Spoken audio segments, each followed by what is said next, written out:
internet. Oh so. boy, I got a link to join the chat. Yeah, I said I'll do it to everybody so you don't feel left out. Hey, guess what that sound means, guys? Everybody. Hi, everybody. Go ahead, Belinda. You start it.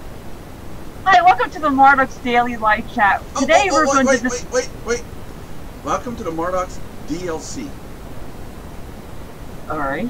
Welcome to the Mardox DLC. Today we're going to be discussing very important, mind-blowing things that will make you think, And we're also going to be discussing the whereabouts of Josh's mind, how John basically philosophizes everything, and how Nelson always comes up with a new thing to ruin everything. Now, here's your host, Nelson Buck, and our co-host, John Wurr, Josh, whatever his last name is, and your queen, Belinda Condell. Take it away, Nelson. Woo! Hey. Content. Very cool. I am going to spend the next 100 days working on content at Mardox. I'm not kidding. It's 100 days. I have over 10,000 article titles or ebook titles, and I looked at it and I thought to myself, I can either do like all the websites are doing, upload them and give a little icon, a little link, and people can go in and download it, or I can incorporate it into the website, all individual sections, graphics one section, videos another section, ebooks another section, so on and so forth. So I'm going to spend the next 100 days categorizing 100 items a day to make it so Mardox has 10,000 items to play around with. So I'm gonna do it 100 things a day. Sounds interesting. Even WordPress, Josh. Even WordPress templates and plugins and stuff. What he means by 100 things a day is 100 words. 100 words? No. 100, no. I mean, seriously, I mean 100. I've got 10,000 individual zip files with all this content in it. Everybody, knows about ebooks and stuff. And there's 10,000 of them. There's more than that, 10,100 and something. So I'll have to spend like 101 days doing it. Just like the Dalmatians, huh? 101 days. Oh, yeah, I'm going to set up a blog. What do you guys think? As I go through this content, should I do like a blog where I just sit there and talk about the stuff that I'm coming across? Why not? 101-day blog of how I sorted 10,000 items from Mardox. Fuck. Why not? That could get very boring watching you sort 100 items a day.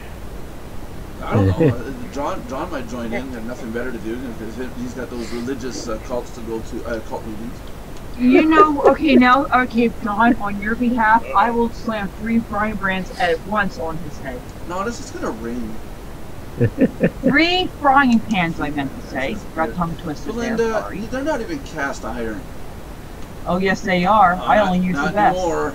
I snap my fingers and magic. I still have the old ones, though, Nelson. Oh, talking about these ebooks. I came across 101 magic tricks, and I thought, well, I'll read one and see. And then I talked to my neighbor about it, and he goes, "Oh, I got a good one for you." In the ebook, it talks about how to take a deck of cards, and you hold a deck of cards, and I'll say, "John, tell me when to stop," and I'll lift the cards, and you'll say, "Stop," I'll stop, and I'll say, "Now look at that card, don't tell me what it is." I put it back, I pretend to shuffle, and then I'll take my finger and I go, "Now is this your card?" And boom, it is your card. Idiot neighbor shows me how to do it. You have to go out and buy 52 decks of cards and pull out all the 4 clubs out of every deck. Doesn't matter what card John sees. They're all 4 clubs or 8 of spades. So what they failed to do is be able to show all the deck of cards before right. Oh, because they go like this. Yeah. So when the person goes, "Oh my God, that's the card," and you didn't touch it, nothing. 101 magic tricks. And you sit there and say, "Oh, and let me see the rest of the cards." Oh shit. Oh no. Neighbor's got a solution for that. Put a bunch of cards together, but show 1, 2, 3, 4 cards, all different cards. And he says if someone wants to see it, show like span it out. So you got 1, 2, 3 different cards, and then like maybe the 4 clubs. You don't show the whole deck. You just show the first say 5 cards.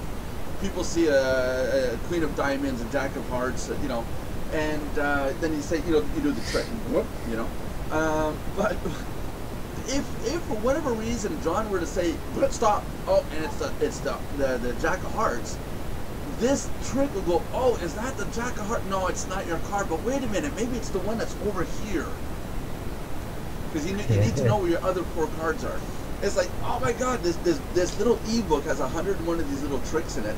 And including, you guys know the one where you pour the water into the cup and they turn the cup upside down, the water doesn't come out? It's all in there. So now I'm wondering, should I release that ebook? I want to see if you can pour the water in the cup and then pour it over top of your computer and it doesn't come out. No, 100%. 100%. You take a diaper, an unused diaper, cut it open and get the powder. You get the powder that's hidden in the diaper. You put the bottom of a cup. You got about a teaspoon worth. For 1 teaspoon, you can put about a half a cup of liquid in. So you can go, look, yeah, there you go. You wait, 3, 2, 1. In the meantime, you talk. You turn it upside down. Well, what's happened is it's turned to gel and it's in the bottom of the cup. I was like, whoa. I'm not trying that one. I'll do it over my computer. I will do it. I will do it. Yeah, we'll do a magic trick. I'll be satisfied if you recommend it. I will start doing magic tricks on this show. I'll be satisfied if you just do it over your head, Nelson. So. Yeah, there you go. It's safer than the computer. There's a math one. I will do a math one, let's say next week. I got a math trick first. I'll do a math one with us on the show. You guys will choose your own numbers, and I will predict the number from the group. Oh, man, I've screwed those people up all the time. You can't. Yeah, I can. You can't. You got to say the number. Yeah. Anyhow, we will guarantee it'll screw you up. We will do that trick on the show. Hi, Belinda. Hi, Belinda. Hi, Lauren is her name. Hello, Josephine. Hello, Princess Lauren. How are you today? You have to say something. It's a live chat. Okay.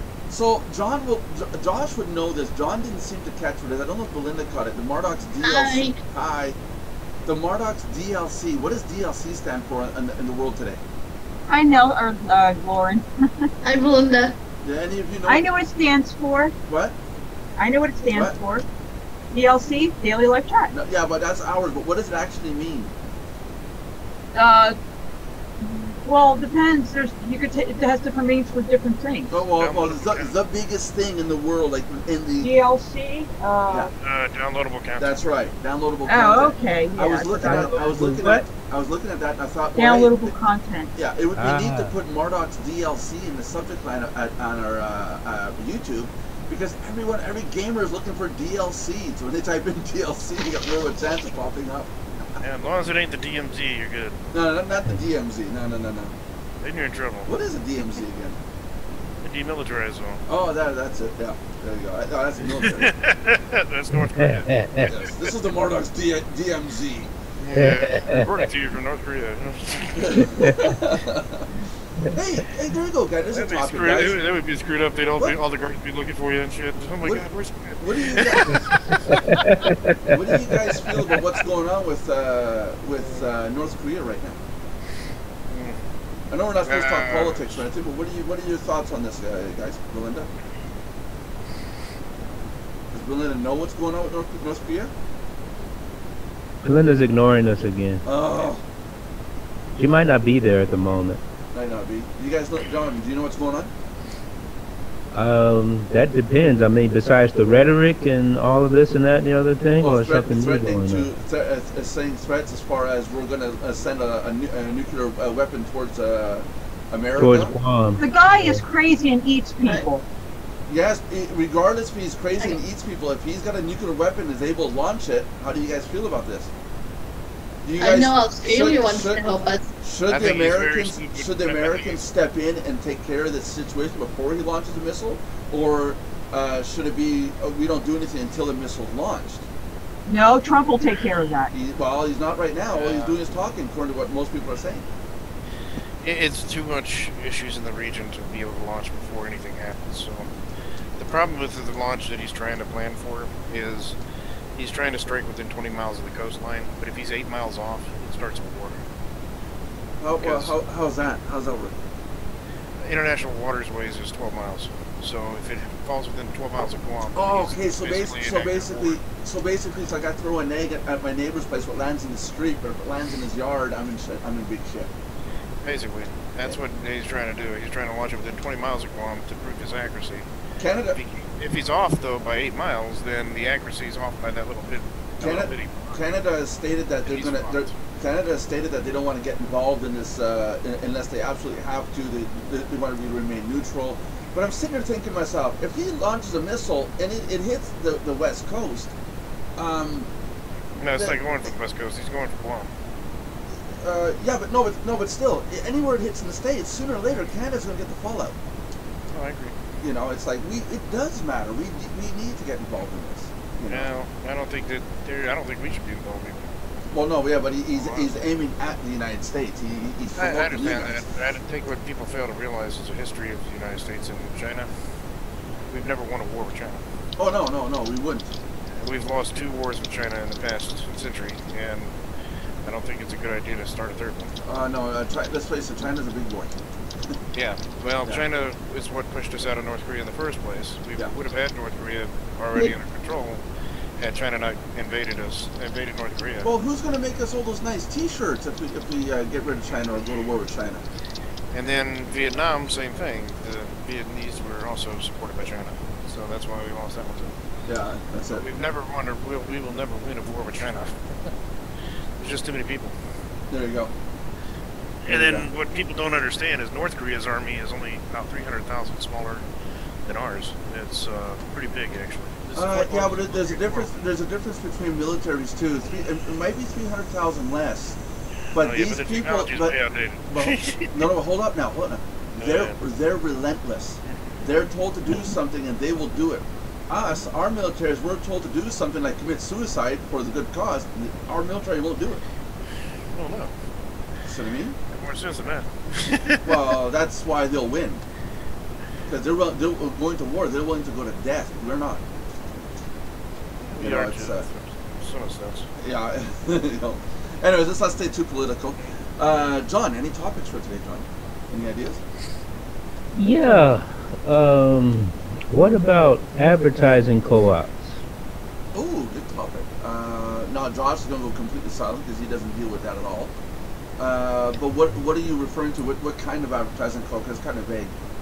Okay, like when people, you know, who use traffic exchanges and safe lists, they often have their advertisements on what's called an advertising co-op. And you put it in this co-op, whether it's free or paid, and they will rotate your advertisements with other advertisements in the co-op. Well, usually it's paid. I've never heard of a free one. There are free ones to a degree, okay. But it's really beside the point. It's like say at we had that at Mardox at one point just before Belinda came on. We had a co-op. Everybody pitched in $50, and all the members that paid $50, we rotated the different ads on Facebook. And the $50 all went towards paying the ad space at Facebook, which ultimately turned out to not really generate anything. I think we had like 10 sign-ups across 300,000 views, or not views. What was it? What do they call it? This is where I learned that Facebook uses terminology. It's not reaches, meaning that when somebody scrolls through their timeline and it passes in front of them, that's a reach. Really? Yeah. Okay. It's not a view, it's a reach. It's like, oh. Yeah, the person that half a second, boom, it's a reach. We must remain politically correct. Yeah, yeah. Well, that's something too. Some of these companies are using words to their benefit, like, you know, impressions, views, clicks, click through, view.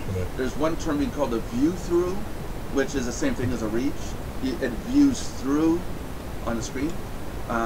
You know, so, or there's rotating views, where a person might hit a website and you've got, you know, basically because they can make you pay for it, right? Yeah, that's it. You know, so there's a lot you got to learn before you get into this.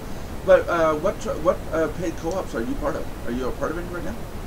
I'm a part of a couple of them, but it's not about the co-op itself. It's about, because the issue is, because I'm, you know, rethinking the strategy of using them, because the problem is this. You know, some co-ops are okay and some are not so okay because of the advertisements that they allow into the co-op, you see. Yeah. And these co-ops end up getting banned at certain traffic exchanges and safe lists and other places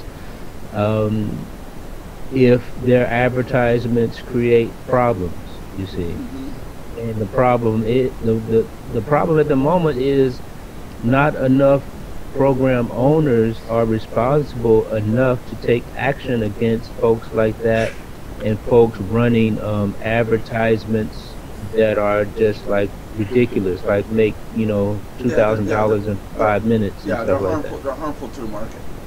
Yeah, and but because somebody was talking about it in a Skype room today, and I asked the person, this was a TE owner, and I asked him because he was talking about a traffic co-op in particular that was.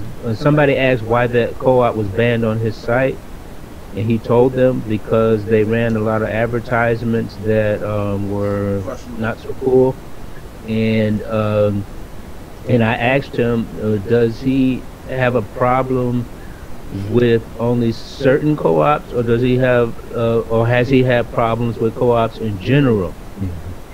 And he just said, take 2 seconds to explain it? He just said only certain co-ops he had a problem with. And so it depends. What I would do for a co-op, and I am going to bring it back probably around December. November, December, January is where YouTube ads, the commercials on, yeah, okay, mine has a black bar because I had to block out the name. So YouTube will try to beat me still at being black, guys. Yeah, there you go. I'm trying to be black, real black. So YouTube puts up their ad space, the commercials that play on other videos. Cheaper in November, December, and January because they say that's where I guess there's more of it to sell, so the price comes down a bit. So I wanted to put it back out again in November, December. But what I want to do is I want to tell our members everybody pitches in equally. We choose, for example, 1 million views of the commercial, and then we choose to put what commercial we want to run for Mardox. But all the pages where when a person clicks on the video or the ad, it goes to that next person in the daisy chain or the round robin at Mardox. So it'd be John, then me, then Belinda, then and come back to John. For example, there's 3 of us. That co-op you can't get banned unless the sites don't like Mardox. YouTube will not ban us because they don't care what it goes to, as long as it goes to the Mardox website, even though it's the same URL. It's at my website where it changes which user gets the next visit. So that's relatively safe if you're only running one advertising one program, and the program is not controversial or anything. But the problem with a lot of co-ops, maybe the problem with some co-ops, I guess they don't really scrutinize the advertisements enough. But because I'm going through all this content, and there's some of this content I'm just deleting, like earn $1,000 in 1 day. Exactly. And when you start reading the first paragraph, it's like, oh, come on. They wrote this stuff, and then I got to stop and go back and look and see when the archive was created, the zip file was created. And it's like, they were writing this stuff in 2008. Yeah. Exactly. And that does not need to crop up again in this industry. I had a client ask me that question this week. They said, how can I make $10,000 in 1 week? Yeah. Well, maybe it was possible. I actually sent them this link as a response. What link? I just posted it in the chat box. Okay, go for it. What is the? Okay, go ahead. Go ahead. It's in the chat box. Yeah, it's on the screen right now. Oh, okay. And what? Corporations, lobbying, government reap 76,000% return on investment. That's what I got. So basically, if you buy a politician, it makes it. Yeah. Now get a politician at $1 and you're good. Yeah, that's an old one. But maybe somebody made $10,000 or $1,000 in a day, like the one I read in 2008. Maybe somebody did do it, achieved it. But seriously doubt. The ethics behind it is shot by today's standards. It's easy to make $1,000 in a day. It just takes about a month of prep work to get there. That's all. Oh yeah, you can make it. There you go. You see. often that's the part they don't talk about. Yeah, it lead up to it. Look, I made $1,000 in one day, but I forgot to tell you it took me 2 months to close the client. Yeah, that's it. And also what people don't tend to realize, let's say, you know, just because let's say I made $200 a month with Mardox, does not mean that $200 the first day. no, it doesn't mean that everybody can make $200 a month with Mardox. It depends on how you do what you do. You see, because everybody that opens a McDonald's franchise, let's say, won't make money. Say again? Half of them fail. There's a reason why McDonald's is a very, very strict policy as to who can open a franchise now. Exactly. Back in the day, they were opening so many, half of them would fail because people just didn't know how to run a franchise. They didn't know how to run a business that way. They're a real estate company. They didn't care. That's it. But it's the principle. It's the principle of the thing. You know, the lesson in the thing.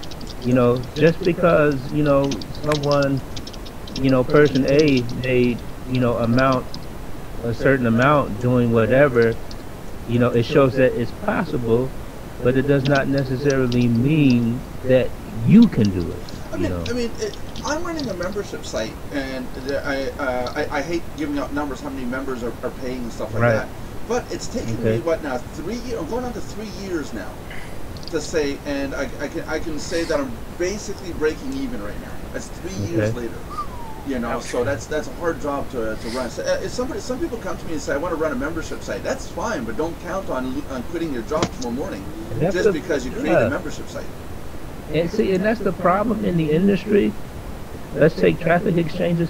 You see advertisements sometimes for traffic exchange scripts and everything, and you got people encouraging people to buy a traffic exchange script and open a traffic exchange. That's bullcrap. You'll have 300 new members in a day, guaranteed. Yeah. But it's just all the other traffic exchange people going, ooh, what's this? Sign up, and they go in and look.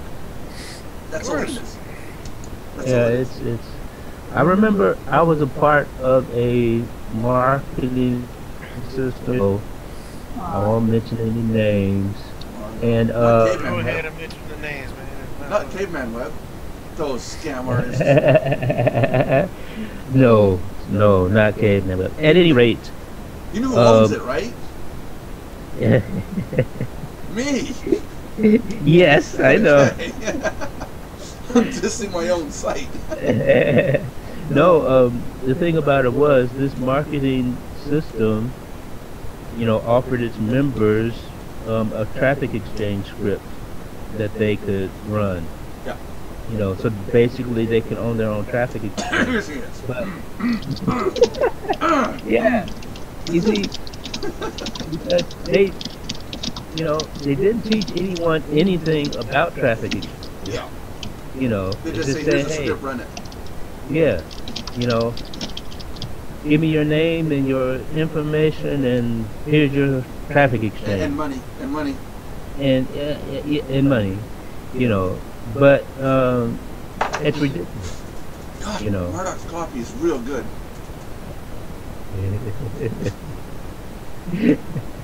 But yeah, and that's the kind of stuff that needs to stop happening in the industry. Yeah. And if more program owners would start stepping up and say, well, I'm not going to allow this type of advertising on my site, then that will start affecting a change. Yeah, that's right. But only then and not before. Well, there's a lot of landing pages that I'm seeing, and some of them are refusing. I'm just refusing because they're making outrageous promises. Exactly. The guy is selling an ebook on 101 magic tricks. Okay, that's cool. Your ebook, I can open it up and look and see there's actually 101 magic tricks in it. Including the one that makes your money disappear out of your wallet. I got one for that. Credit card service. Oh, it's called taxes. Taxes, that's another one. Yeah, there you go. But take all my damn money. But I'm really weary about these ebooks that are making these grandiose claims and Yeah. there's no proof that or evidence that this could ever exist. Yeah. I had one person recently ask me, "Hey Nelson, are you gonna?" Well, I remember a couple chats ago I said Mardox, the engine. I'm going to be licensing it out to people who want to set up their membership sites, and then I got into a conversation with the person, and out of their mouth was, "You mean if I get 1,000 people into my membership site, I'm going to make a crap load of cash?" And I tried correcting them 2-3 times. Well, no, it depends on if they pay. Just because they're members, it doesn't mean that they're paying members. Why wouldn't they be paying members? Why do you want freeloaders? Well, no, but you might have free members. It doesn't mean because a person signs up that they're going to be a paying member. Right. Theoretically, that's a misconception. You got to start by having free member, and then a person upgrades to paid. Right. These websites where people say, "Give me $500," and then you get access, but you don't get to see anything. Those websites don't go far, not unless you give it a whole bunch of hype. And you're lucky you're going to have that one person that's going to go, "Oh, I read hype. I gave you 500. I didn't get what I wanted, and I give my money back." Well, if they do the hype thing, see, this is the problem. If they do the hype thing right, they get the money, but they need new people. They need new people all the time because, like Josh just said, they can't really deliver on it, and so people are going to drop out. But they keep advertising the hype, so new folks keep coming in. Yeah, well, you got to keep upping. You got to keep upping the hype. Like when we do $500 memberships, we do it in lifetime access initially, and then after those are sold, then we go to a monthly only. We don't sell lifetimes after that. That way, we can maintain it ongoing. Okay. People basically the initial people don't ever have to pay again. Okay. Yeah, I mean, but it also the reason I do that is to drive the cash initially. So it gives you enough time to put more content in together for themselves. Yeah, that makes sense. You don't have enough money to be able to take the time off to be able to put content in. Yeah. People that did purchase, which is what you would need to do. But also the big difference in like what you do, Josh, is that you're offering something reputable, you see. And you have a lot of folks out here online that are just offering bullcrap.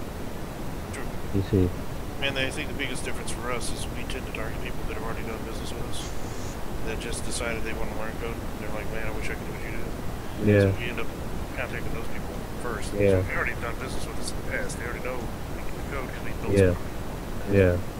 Yeah. So we're just basically saying, "Here, we can show you how to do what we do." Well, well, that's like my membership. Like I keep saying, there's 3,000 members at Mardox. I do actually have 3,000 active people in the system, but a lot of them become members after a year because. Every week. What, Josh? See the same 5 people every week. Yeah, because they don't. No. You don't understand. This is only for paid members. No, the average schmo on the site doesn't have access to this live chat. They can go watch the chat on YouTube. You're in here because we let you in, because Belinda sends you the link, but if you don't get the link, you don't get in. She doesn't send it to 3,000 people. I got it. And when's the last time you saw me send out an email saying, "Oh, hey, come join us at this link"? We would have too many people. But regardless, those people, some of them do sign up as paid members, but it does take a long time. It's that reputation. It's that get your name out there and get noticed. And some people, they still shy away from stuff like this. Yeah. They might be a paid member and everything, but they won't come on camera, or they won't even put their picture up there, like Belinda and Josh, and so. And that is why networking doesn't work. Because they got to get out. Exactly. This is why when I serve traffic exchanges and do my safeless marketing and stuff, and you constantly see these ads. And in place of the where the logo should be is a blog. You see what, Mr. Nelson? Same story over and over every week. Yeah. Yeah, but you know what? He has to drive it home to people over and over because people keep making the same mistake over and over again. So it bears repeating. It's a conspiracy of the blog people. Like I tell my daughter, if you don't want me to get on your case and keep reminding you, then do what you're supposed to do the first time around. Well, yeah, I say to all our kids, exactly. You're a responsible parent. But it would be responsible marketer. No different. Exactly. Well, what John's getting at is when you guys will go to a blog site and make sure you post a comment. Make sure your actual photo is there, not a blank blob. And you can use a lot of people don't know this, but you can use Gravatar. It's a free service. Exactly. You upload your one photo to your email address, and then these WordPress sites, even Mardox, grabs your photo from Gravatar. Yeah. So all you have to do, whenever you want to change your image, you log in to Gravatar, you do one change there, and it changes everywhere all instantly. Yeah. And it's free, folks. Like IFTTT, then you good to go there? Yep. Anybody familiar with IFTTT? Yep. Nope. Not me. Go ahead. Not you. Oh shit. Go ahead. We're gonna ruin them now. Go ahead. Educate the young boy there. Alright, are you familiar with Zapier? Nope. Nope. No? Nope. So IFTTT is an automation program out there that you can basically link all kinds of accounts to. So let's say you want to change your photo on, Facebook, Twitter, LinkedIn, and all these other networks. You can basically say, okay, if I change my photo on Facebook, then, it stands for if this, then that. Okay. So it says if I change my Facebook on LinkedIn, then change my photo on Facebook. If I change it on Facebook, change it on Twitter. If I change it on here, change it here. And you can even say, if it's under 40 degrees outside, turn my, huge light bulb blue so that I know to get a coat on. Yeah. Do all kinds of different things. But no, but it's even further. It's even further than that. Yeah. For example, when I upload to, I'm trying to log into my account here. I haven't been in here for so long, it's ridiculous. I can't do that here. Anyways, when I upload a video to YouTube, it automatically gets sent to Facebook and Twitter at the same time, saying that there's a video available at YouTube. So it is a great service to update your information at multiple locations all at once, like Josh is saying. I'm showing it on the screen as you speak here. There we go. So yeah, it's great. What's the other one? What's the other one, Josh? Zapier? Zapier? I've never used it. I think I have heard of that. Zapier is like IFTTT on steroids. Yeah, I use Zapier a lot too. You do? Yeah. Which one do you like better, Belinda? To incorporate into other software that I have to Zapier is way integrate. better as far as integrations. Yeah, I know. I've heard of Zapier before. Yeah, on AppSumo, they're some people are big on it there. Okay. Yeah. I think I have heard of that one. Yeah, before. we got Belinda addicted to AppSumo now. Yeah, AppSumo. That's gonna be one. That's gonna be a talk for another day. That's a big side. I've been playing with it too now. I'm surprised y'all haven't even heard of that one. No, I did. It's just I don't necessarily like grabbing script and coding from other people. I like building my own stuff. I mean, I'm a programmer. It'd be like a guy that builds cars goes out and buys a car made from somebody else. I mean, obviously he's going to build his own engine, his own thing, Well, you know what? You gotta appreciate other people's things sometimes. Then you can also want to tear it apart and learn how they did it, the thinking process. Oh yeah. I mean, I've torn apart reverse engineering. It's called reverse engineering. I've torn apart servers to see how it's made inside, and then sit there and scratch my head and say, well, I just paid $1,000 for this. Do I really want to rip it apart? Yeah, I mean, like right now, the only deal I'm looking at over there right now is the Reveal one, which basically is an automation program for Facebook ads. Yeah, that's it. No, I've been looking at for other stuff, but I'm part of other websites, open source sites, where if I need coding and stuff, I go there and get it. But no, it's a good site. But we'll talk about AppSumo on another chat another day. We can really get into it and. By then you can sign up for an affiliate link. No, I have the full account. No, I was saying affiliate link so you can hand it out in the chat. Oh yeah, that's something else I got to do. I got to start putting affiliate links into videos. Yeah, I got to do that. Yes, along with my my reviews of all my ebooks for the next 100 days. This is crap. This is good. No, wait, what the hell is this? Well, if it's crap, then you shouldn't be putting it in there. Well, no, I gotta tell people it's crap. I gotta tell people, this is good. Oh no, like this is junk for this. Hey, no, this could actually be good because I do come across a lot of ebooks and they're .exe. It's like, don't open those. Yeah. If the program is .exe, it might be legit. But let's face it, you're giving any programmer out there direct access to your computer through an executable program in your computer. Once you click it, you give it full access to do whatever it wants to do. So if the file says .exe, don't run it. Don't. No, it's not worth it. Get your money back. It's not worth it. That's why all the content of Mardox, none of it's going to be .exe or scripts or programs that run on your computer. It's there will be scripts, but they're web-based. Huh? Because of your WordPress program. Well, no. But you know what I mean. Scripts like what's the other one? Atom and stuff like that. The executable programs, not like JavaScript, where the Java's actually getting to be pretty good. Actually, I've been looking into the quality of the security. It's actually getting a lot better since when I last looked at it. I got to learn how to do Java. I hate Java. Yeah, I got to use Java. I got fed up with Java when we started looking into doing our own version of Zoom for Mardox, and I had to do Java programming. I got so fed up with it, and I said, "Back it." But you got to get into it if you're going to do anything with Android apps very much. That Node.js. I thought I read somewhere that Java was starting to die out or something. No, or whatever. No. It's okay. But then it's still one of those things where Python's still picking up a lot more popularity than Java. But there's other languages that there are other languages that compete with Java. But I think Java, even myself, I hate Java, but Java is the cornerstone of a lot of the stuff that you guys do on the web. Like when you guys log in and you see an animation or well, no, that's JavaScript, not to be confused with Java. No, you're right. That's what I'm talking. That's what I'm talking. Different languages. Okay, that's what I'm talking about. JavaScript, I guess. Yeah, but it's not dying out. Flash is dying out. Flash is dead. Yeah, that's what it was.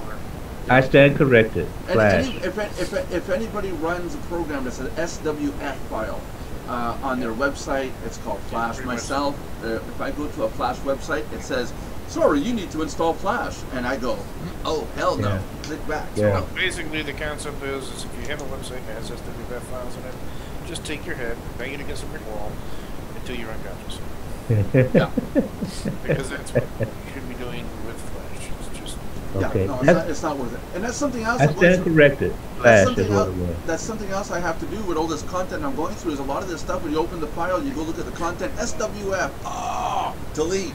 Now here's one for you, Nelson, and whoever else is interested. There's a website called Can I Use? Have you ever heard of that? Can I use? Hold on a second here. Let's go get the. Did you put it up? It's Can I Use? What's the URL for that? CanIUse.com. Never heard of it. Use the bathroom. No, you may not. No, what it's actually for is coders. Can I use? And what it actually does is it'll tell us like what browsers are friendly to what languages or what operations we're doing. So if we're doing certain things. Oh, I put in PHP and it says 0 results found. Probably because you're not like searching things. But go ahead and can I use Java? And it says 31 results found. It doesn't know anything about PHP. No. You gotta use specific operations. Oh, okay. Is it format? What was it? Like if you go over to the left there, you'll see like index of features, for example. See that bar that says index of features? I'm not at the same place as you. There's no bar. Page.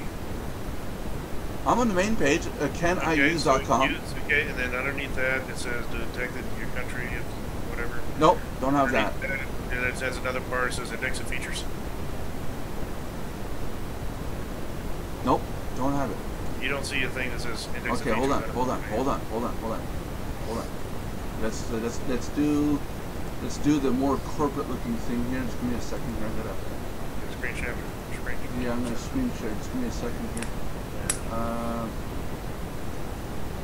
Where could it be? Where did you put my underwear? Belinda, we're recording. Oh, sorry. Jeez. Sorry, I was in my element for a second. Holy crap. We'll see if he's able to share the screen or not. He's in. No, I can't. Oh, here we go. I see that. Do you guys see that now? Yeah. That's what I got. Okay, well, first go to the home page. Not the I am at the home page. No, you're not. The home page. caniuse.com. There. Yes, right there. Click on home, dude. Now see where it says index of features?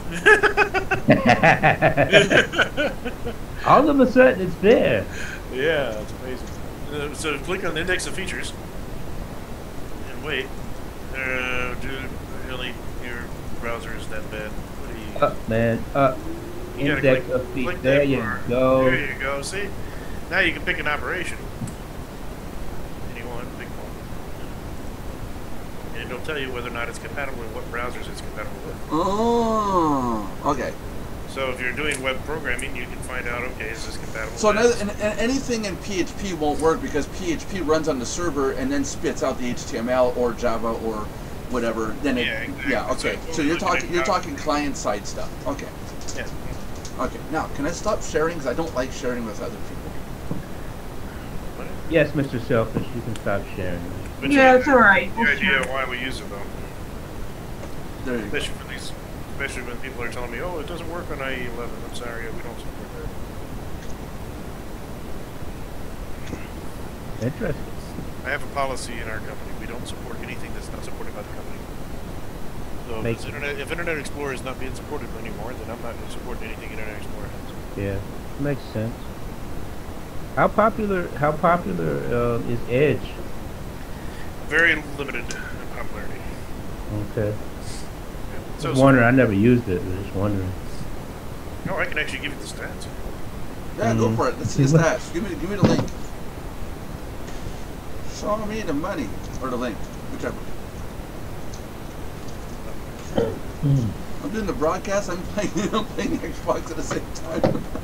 Where's the link, Josh? God freaking feed my face at the same time. There you go, man. You can feed your face and do the broadcast at the same time? Hey, yeah, I just tried not to backpost my screen.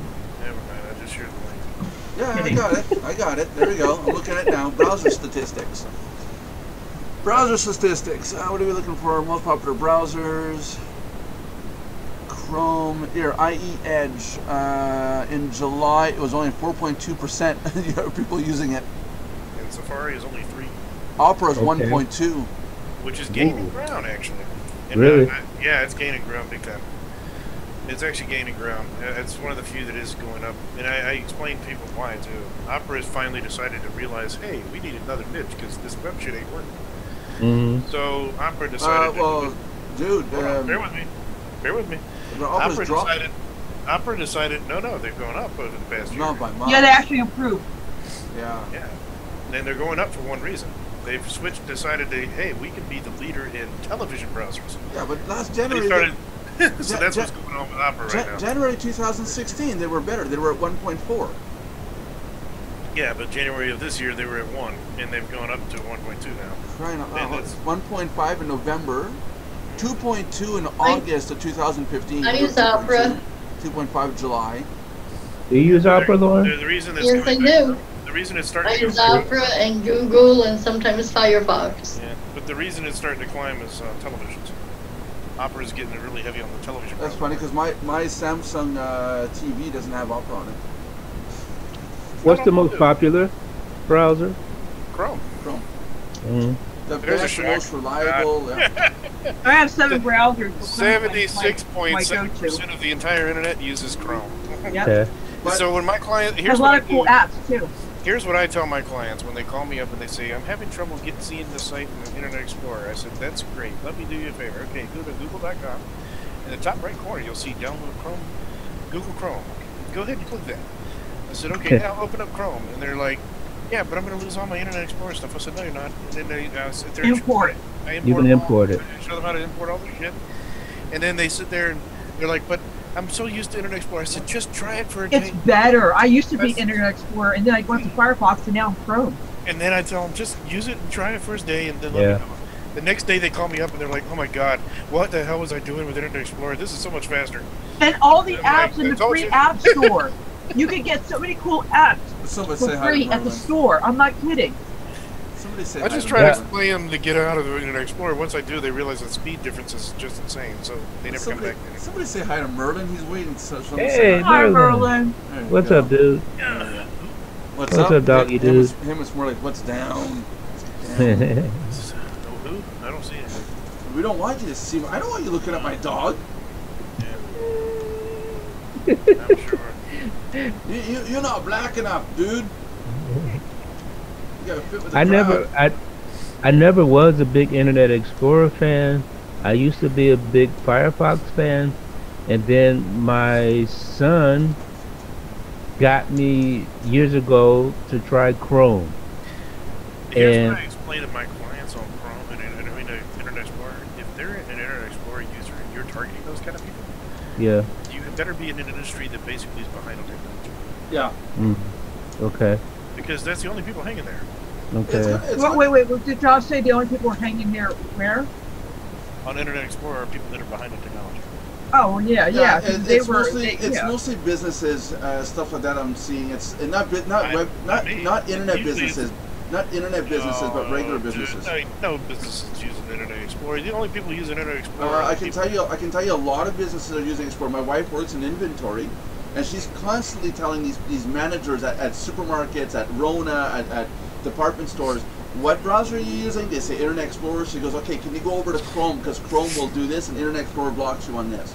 So they're constantly using it, but like I said, it's those big freaking box companies where the software is put on the computer, it's installed, and that's it. You got what you got, or you got to contact that. That's what I usually find is it's somebody that just bought a brand new computer, they got Internet Explorer on it, and they don't know how to install anything else. That's why I say the non-tech friendly people. That's it.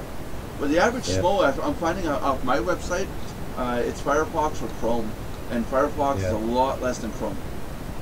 It took me, it was a learning curve for me when I went from Firefox to Chrome, but but I finally did it, and I got used to it, and and now I'm a Chrome person. Now just wait till you go from using Google to using DuckDuckGo. So again? Using who? DuckDuckGo. DuckDuckGo. I've heard of that. Me too. It's the best browser out there, man. You shouldn't be using Google at all. Yeah, but DuckDuckGo, I don't think I could. I don't know. I could look at it, but Chrome has all these cool apps that even Firefox doesn't. I'm not saying you don't use Chrome. I was saying just use DuckDuckGo as your search engine.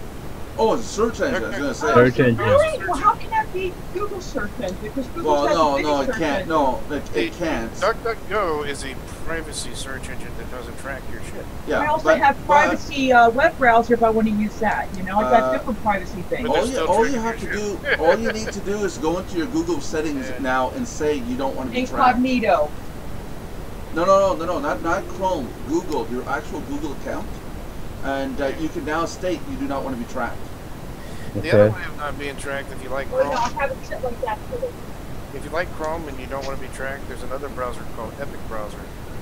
I said Epic. That's the privacy browser I use. Yeah, Epic. but I mean, seriously, what are you doing that has to be so secretive that you got to be careful that Google doesn't see you at a. Because I don't like them sending me with advertisement based on my tracking. That's one good reason. So I get clients. I actually have clients where we search the dark web, so we have to go on to Tor and things like that, of course. Yeah, but then Tor that doesn't touch Google. You can still go to Google using Tor. Yeah, I can. Just don't log in. That's the biggest mistake. People use Tor, the onion router, and they log in to places like YouTube or Google, and it's like, you idiot! You just told them who you are, even though you're logging in private. Yep. You know. But no, a lot of times when we're doing the dark web searches, it's because clients been hacked or robbed or whatever. No! Come on, seriously. Yeah, we're trying to find out where the data is and see if we can get it out. Yeah, I've been on the dark web a few times for a few things. It was never to find out who hacked me. It was always for me wanting to hack somebody else. Well, that's if you're the unethical hacker. I didn't say it was unethical. I did not say it was unethical. If you're the ethical hacker, then you don't do that kind of shit. Well, no. Put on your black hat. No. A white hat hacker can still go on the dark web. It's not bad. It's just called the dark web. It's just. And I've gotten that question when I've talked to schools. They're like, "Why do they call it black hat hacker?" It's like, that's racist. And then I go in and explain You know what? It's not that. I said, look, if you think that's racist, you got to see what the industry calls it. See, everybody outside the industry calls it black hat and white hat hackers, but inside the industry, ethical hackers are considered hackers, and the unethical hackers are considered crackers. Really? Yeah, really. That's actually true. Yeah, because they crack code. Yeah, it's crackers. Crackers are the unethical hackers. So that really is the truth. We are completely neutral. Back in the day when I used to be called Caveman. That's why I had the domain name Caveman Web. And I have games out there now that do say cracked by Caveman, not hacked, cracked. Because I cracked the code and made it free. And so Nelson, are you a cracker? Yeah, I'm a cracker. Don't make me call you something else. I'm a hacker. So. Don't make me call you something, bro. How dare you call me a cracker? This is gonna get racial. This is gonna get racial real fast. Now see, if somebody tuned into the broadcast at this moment, yeah, I look like an asshole. Oh. And John's one of those black guys that goes around calling white guys crackers. They're going to think we're talking about the Charlottesville people. Yeah. Oh yeah. Oh man. Which I'm from Virginia, and I'm so happy that they're all against this. What the hell happened to that thing? Can someone fill me in what actually happened? They were tearing down one of the Confederate statues, and you had the white supremacy groups that were against it, but the whole town was for the removal of it, and that's what I'm saying. The whole group there was like, yeah, let's get rid of these racial marks out here. But everybody else is coming in from outside the state, trying to protect the, Confederate landmarks, I guess you could say. Okay, so then there was rioting. Yeah, and then somebody drove a car into a crowd. Yep, and then en route to that car crash, 2 people died in a helicopter crash. 2 troopers died in a helicopter crash on the way there. How did the helicopter crash? I don't know, but one of the witnesses said it was flying upside down when they saw it. So that's good. Now there's your problem. That's not a good thing. That's deep, though. Yeah. Oh my God. No, because now after the weekend's gone by, all I'm hearing about is terror attack, terrorism, and it's like, oh, give me a break. Not everything's terrorism. Like, no, it's racism. And you know what's interesting? Very racist shit out here. That's what you're seeing. A lot of racism. Yeah. I don't care. I don't care what color they are. All I care about is that one day I will be blacker than John. You know what's interesting is we talked about this in one of my groups this morning, one of my classes, and it had to be explained a little because one of the students, he didn't understand, why they were rioting and stuff, and once someone explained the background of the issue, with the Confederacy and wanting to keep slavery going and stuff like that, then he understood it, you see. So one has to remember that, like, people around the globe seeing this might not get it. They don't. A lot of countries don't understand why there's so much racism in the States. Well, I'm actually from Virginia. That's where I grew up, and I grew up in the Richmond area. And when I moved up to Chicago, I was extremely shocked about how racist it is up there.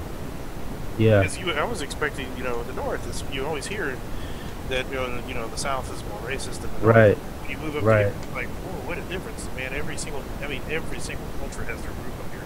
Yeah. There's a Polish neighborhood. There's a Japanese. We got Chinatown. We got Koreatown.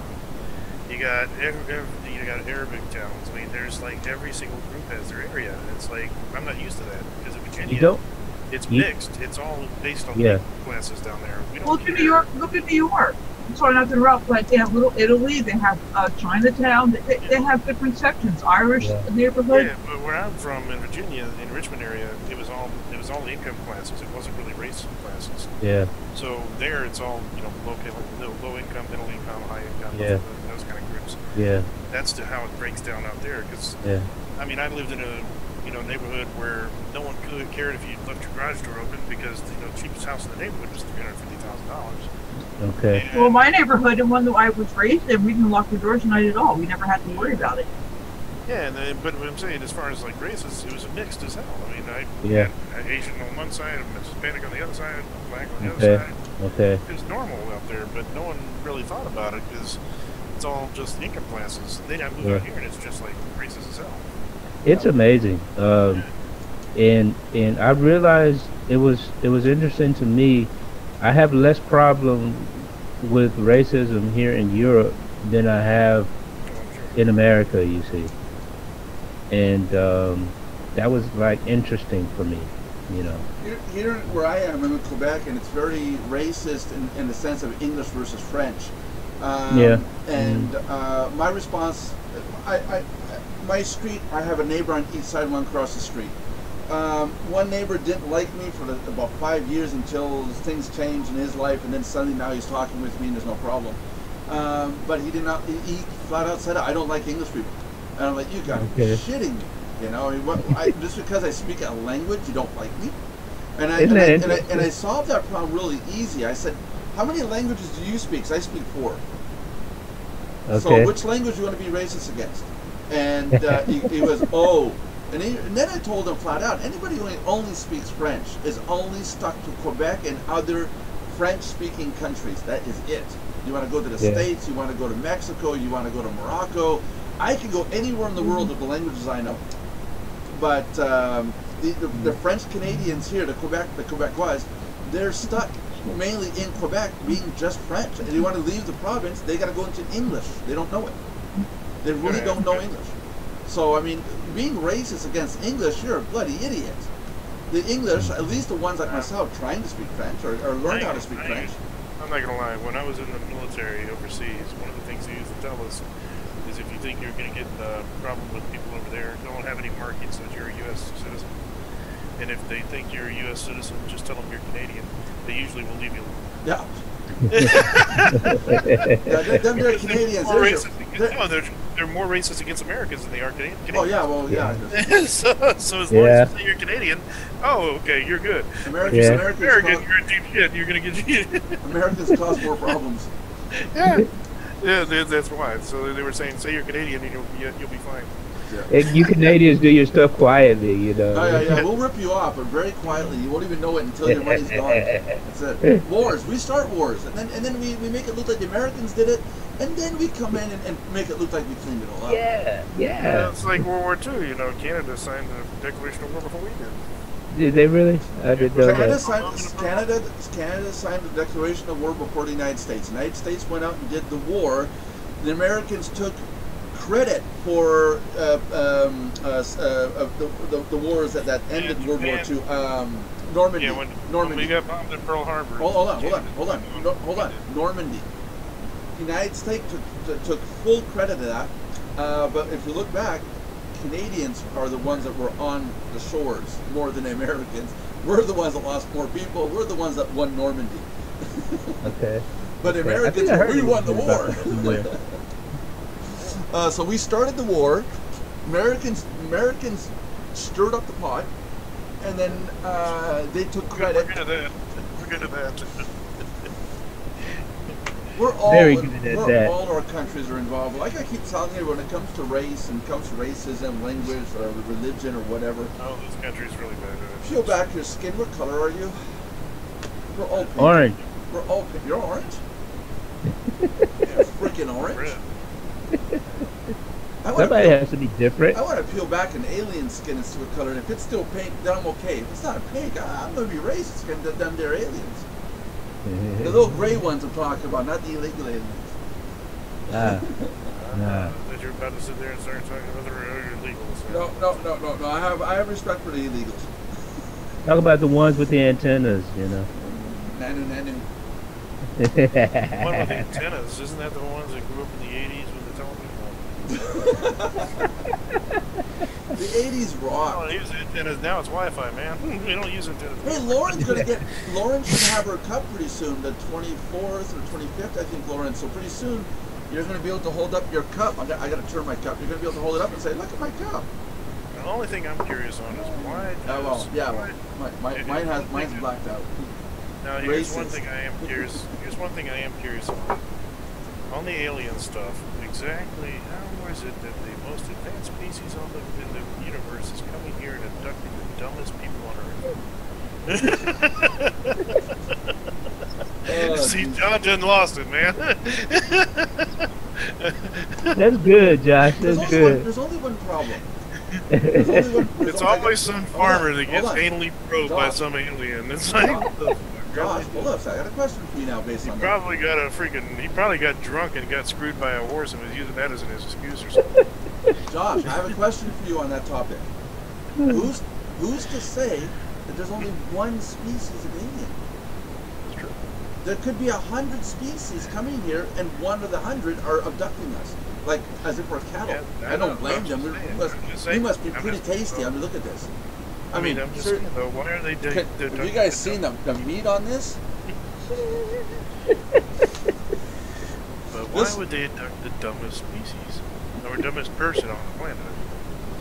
It's always the dumb people. You never see them abducting inside. Yeah, but it's not all aliens. Let's give them some respect. I don't want them to come to my house tonight and go, "You're accused us of this. We're not it." I don't know. Maybe there's something in there. Maybe they're just here for the freaking ethanol. I don't know. or it's an entire species bent on anal probing. I don't know. Maybe they need methane gas to get back. I don't know. Maybe that's why they're doing all the anal probing. Maybe that's why all the anal probes are there. Yeah, there you go. They're refueling the spaceship with methane gas. There are so many theories when it comes to alien conspiracies and where they're from, and I love the ones where they come from under the ocean. It makes a lot of sense. We only know 1% of the entire ocean that we've explored. You know, it's like a really small amount of the entire ocean. We do not know what's on the bottom of the ocean. There could be entire species down there we don't even know about. I never heard that they come from under the ocean. Really? Yeah. Okay. Yeah. Do you have Netflix? Yes. Okay, on Netflix there is Unleashed Alien Files. And there's a whole series, and it talks about the aliens from space, ones from that come up from under the water. Really? One that there's apparently aliens living in the rock and caverns. They've been there for thousands and millions of years before us. They're called demons, Nelson. No, not demons, aliens. I'm not. Yeah, but a lot of Christians believe aliens are really just demons. No, these are grays, and they got technology. Why would a demon have technology? Like, I don't know. Because demon can use anything to. Why would a demon need to anal probe? It's not that I want to give it power. I'm just saying. Yeah, well. You know, I enjoy the X-Files. The X-Files is cool. The X-Files is too storyline. The Sci-Fi Channel does not have archives like some TV channels do. It should, for the website. Yeah. Yeah. It should. But go check out Unleashed Alien Files. I hear they're trying to come back with a new version of it now. Really? It's not. You know what though? It will never be the same as the original. The thing I've learned in my lifetime, at least, and maybe this is just my lifetime, but maybe not the previous generation, but in my lifetime, apparently all the creative works have died. Yeah. Because all they keep doing is releasing the same shit. Yeah. Well, storylines, they only get so creative with storylines, and then they just rehash it in a new package. Yeah. Sorry, go ahead. Look at Mission Impossible back in the late '80s. There was a whole series of Mission Impossible episodes.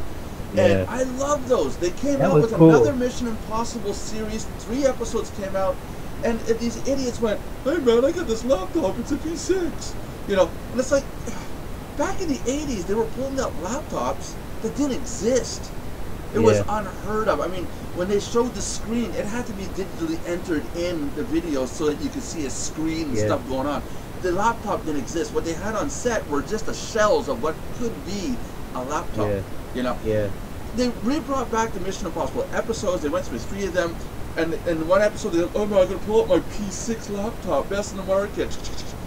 What are you doing? This by now you should be like telekinetic, telepathic with your teammates. Let me give you the information. This is done. You have a point. Look at Knight Rider. Look at Knight Rider. Yes. Oh yeah, during that time in the '80s. That was outrageous. A car that talked. Who did not want a kit car? Yeah, I know, right? Seriously. I had the module that goes on your bike. You buy. You put the double D batteries in, and you push the button, and it said, "Don't bike too fast." And it was Kit's voice. It was neat, and then it got stolen. Bloody Kmart. Damn Canadian thieves, man. Yeah, it got stolen. Yeah, watch those Canadians. I left my BMX bike tied up, and then some kid decided to unclip the device and leave with it. Not the bike. You realize even on Knight Rider, that Michael Hasselhoff, the character he played, Knight, he got so attached to Kit because he was like another human. David, yeah. David, no, the character he played. I know David Hasselhoff's name, but you know, and you know how it formed a bond with him and his car. I mean, literally a bond. Yeah, exactly. But now look at the new series of Knight Rider. Have anyone seen the news version? No. I did, but it's the old version. No. There's a new series, like 8 episodes. I know. And it's the same as the garbage. old version. Really? Exactly. It's the same as the old version. I mean, the only thing that was really wow was that they had a drone that came out of the top of the car, a quadcopter that come out of the top of the car and then go do stuff. You didn't have to touch it or anything, and that was pretty neat for when it came out. But it's like, no, what you do, you know? They're only a couple of years ahead of their time, whereas the original kit is literally decades ahead of its time. Yeah. You know. Look at Star Trek. That was ahead of its time too. Exactly. That was an point. Star Trek. There you go. I mean, those things that they're. Let's just take Next Generation. The flat screen, right? Yeah. Oh, look at this. We have this going on. Look at what we have today. Yeah. You know. Yeah. Exactly. The new and the old Star Trek was still ahead of its time. There is a. Sorry, go ahead. Sorry. There is a company. Yeah, who did one of one of those flippy thingies that you can talk and there is a company out of Toronto that has the rights to use the tricorder Type 1, the phrase Type 1 tricorder, and they did develop a real life tricorder where you aim. It is bulkier than this. You open it up and you point it at a screen, and it will say glass. You point it at the wall. In my case, it'll say concrete. They have developed the sensors that will look at infrared wavelengths of different items and know what you're looking at. Not specifically what you're looking at, but you'll say that's glass, that's ceramic, that's concrete, that's wood. Yeah. You know, and now we have the same thing now. It's called Skype. It's freaking screen share with somebody. but there is now technology with a camera that you can point the camera at a cup and it will say this is a cup. Yeah. You know? That's what I'm saying. I can do that with Skype. I can sit there and point the camera at a cup and say, what the hell is that? They'll say, it's a cup. I'll be like, no, but I mean the phone actually does it. I'm nuts. They got Skype on phones? Shit. Yeah. But I mean, let's just do video conferencing. Back in the early 90s, I was working on an Apple IIe. And I thought, well, geez, it would be nice to be able to do video conferencing with this. And then I got my Mac LC3, which was more video, mouse driven. And you know, the technology was getting better. One of my buddies said, oh, we want to have video conferencing for probably 30, 40 years. Well, it's only been 10 years until we started using ICQ. Was one of the first ones I used for video conferencing. Oh, ICQ's so old now. No, I know, but it was the first one I used, and then there was I can't remember the name, Vox, and it was one of the true video and audio communication. It was so slow. You know, you have to go like this, and then wait 2 seconds, the other person would see. You know, it was so slow. But now look at today, where we're sitting with 5 people, we're doing video conferencing like nothing. Isn't it amazing? But yet, this was predicted to be another 20, 30 years from now. Yeah. You know? I still remember Asterix. Asterix? Yeah. Come in? You don't remember Asterix? I remember something about it. It's still around, actually. What does it do? It's on your keyboard. No. Asterix is actually. Here, I'll put it in the chat. Is that a game or what? Yeah, well, everybody, I have to go soon. Oh. I have to go mow my yard. Again. You're gonna go ride your mower, Lauren? Lauren, I think you're addicted to riding your mower. I have a push mower. Oh, okay. I was just joking, by the way. Have a good time. Bye, Lauren. God bless. Thank you. Enjoy the rest of your day. You too. Bye, Lauren. Thank you. Bye. Bye. How long have we been doing this? It feels like an hour. 4:08. Yeah, we're an hour and 9 minutes. Yay! We did good. But Asterix is still one of the, PPX and IBM, still one of the top PBX systems. Yeah. No, but point is, you know, what idiots from IBM said, 640K speed, more than enough memory for anybody. Who would ever need more than that? Shit, I'm running 32 gigabytes right now on my computer. Dude, way more, you know. And it's like they keep under-predicting what stuff is going to be, and they also under-predict when we're going to have it. It's like if you tell somebody that we're going to have flat telephones and that we're going to be able to do video conference on this on the fly, somebody's going to pick up that idea and go, "Oh, I like that idea," and they will make it work. Yeah. You know, internet. Yeah, but you know, if you want to see where the technology is going, just look at Japan and say, "Man, I wish we were there." Yeah. Because we are so far behind. Yeah. When I look at technology, when I study technology trends, I look at South Korea and Japan because they're a decade ahead of us. Yeah. I think Americans in America, let's say, got lazy in that regard. You mean racist now or what? Yes, sir. Oh. Okay. I'm in Germany now. Hey, it's not racist if you're telling the truth. Exactly. See, I can speak because I'm an American, you know, and I can say that. I don't say well, Americans, I'm Canadian. That's right. If you said it, it'd be racist, you see. But I'm saying I'm an American. Yeah. Someone's going to join in just this instant and go, "He just said damn Americans. What is wrong with this guy?" And he said it again. Yeah, he's right. You know, we lost our technology in advance. So in Japan, I think we move forward too slowly because I've seen technology come out of China, and I look at a lot of what comes out of China and Korea, Japan, and there's a lot of neat stuff that's out there. But you know what kills us here, and this is truthfully the issue I've seen. What's that? We have one of the more advanced trademark systems, patent systems here, that basically prevents people from being able to produce technology based on somebody else's concept, and so therefore it prohibits it. Basically, stops them being able to grow faster. So what you're saying is the United States should adopt a more open source method of business. That's exactly what was on my mind. Open source. If they did, then it would probably expand technology tenfold. Yeah. That's exactly what was on my mind. Open source. Canada's starting to do it. In Toronto was developed the very first 3D printer. And the people who made the very first 3D printer, very first one, they didn't sell it. They gave out the plans to how to make a 3D printer at home. And that blew up. Every company in the world now is doing 3D printing. And, you know, has the plans. But you know what that did? It took 3D printing from, you know, the possibility of no one could afford it from $5,000 printer to now anybody can afford it because they've got printers as cheap as like $300. Oh no, cheaper than that. Cheaper than that. Fully working, I can get to it for $100. It came out like boom. All of a sudden, everybody was talking about 3D printing because it was open source. Yeah.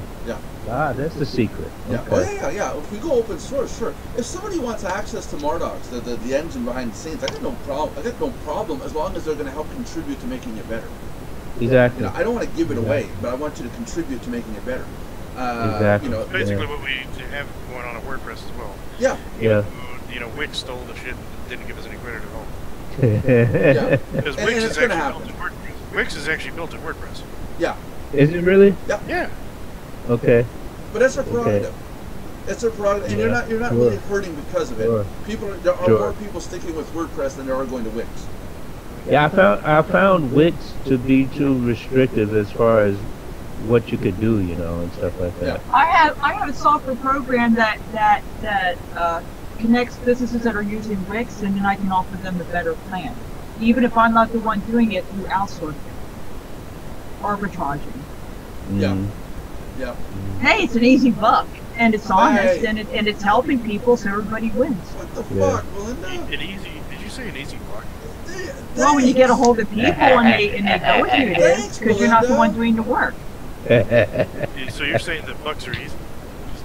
Well, Nelson buck is easy. We already know that.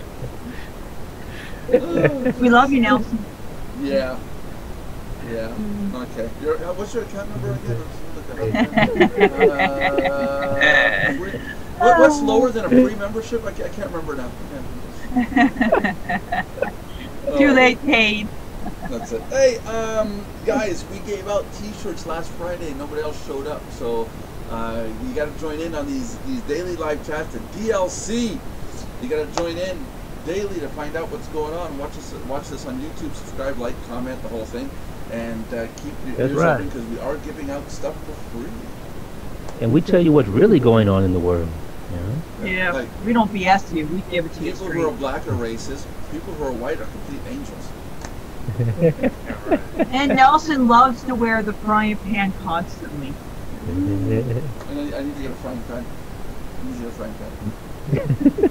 We're going to open up a Nelson Buck, what do you call it, booth.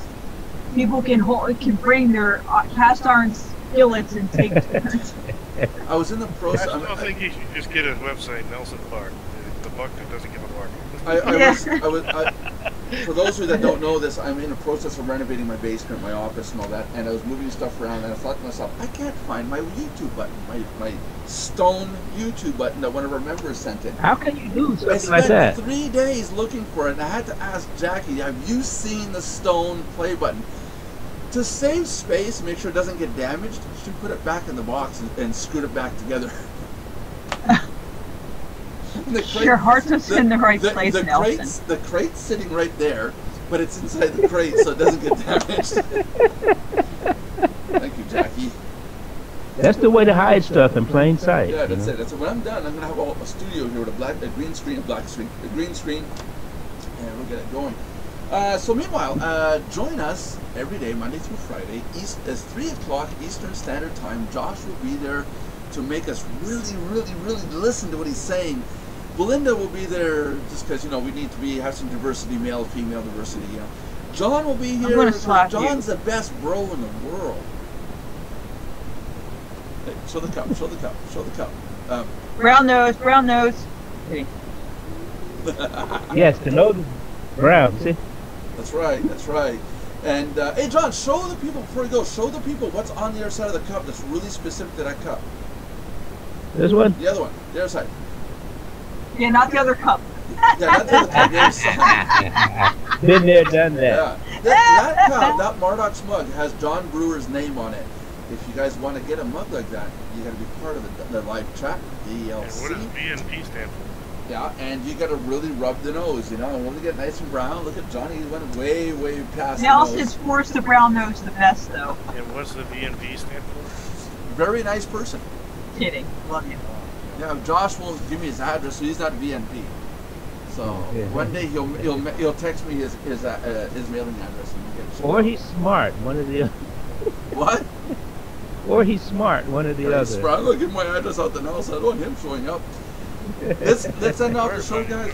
Let's all say bye, and we'll be back here tomorrow at 3 o'clock. Bye, everyone. God bless.